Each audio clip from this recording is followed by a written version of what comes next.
Aduk dengan live malam dengan urawa.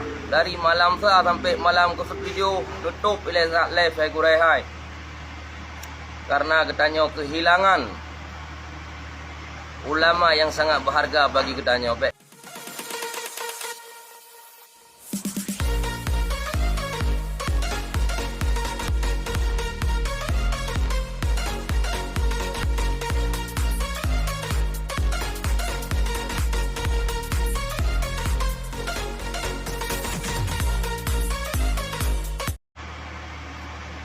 Assalamualaikum warahmatullahi wabarakatuh.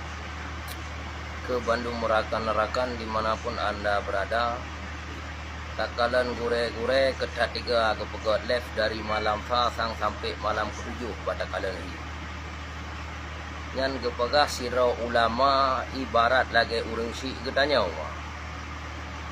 Seandainya getanya melingai urang si itu terasa ampa getanya. Yang benar. Jadi terasa kehilangan sesuatu yang sangat berharga bagi katanya. Tapi takalan gure-gure kepegat leh malam uro-uro dengan malam sang hana terasa lagi kehilangan sesuatu yang paling berharga bagi katanya. Nyanta dengar ahwate kepegat leh bawajih pembela ulama. Orangnya kehilangan ulama hana terasa. Hai gure netuk siat left dari malam sa sampai malam ke-7 netuk berat.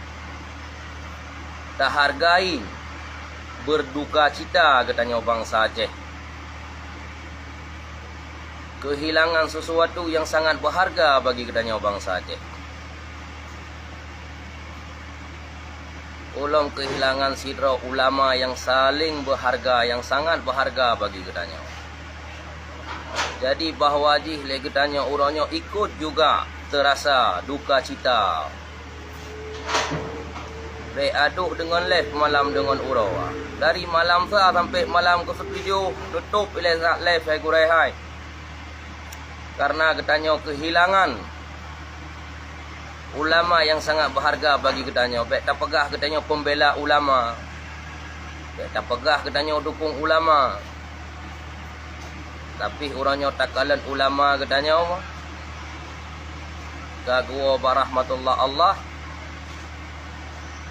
Di katanya tanpa hana tasadar diri. Uro malam uro tak pegah live.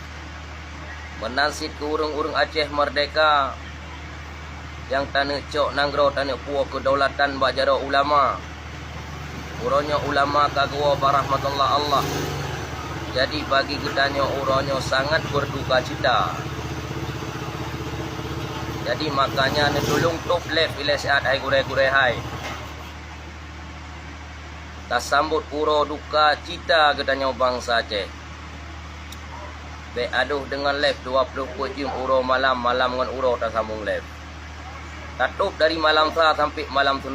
Terima kasih. Assalamualaikum. Mudah-mudahan bujroh urang rawan.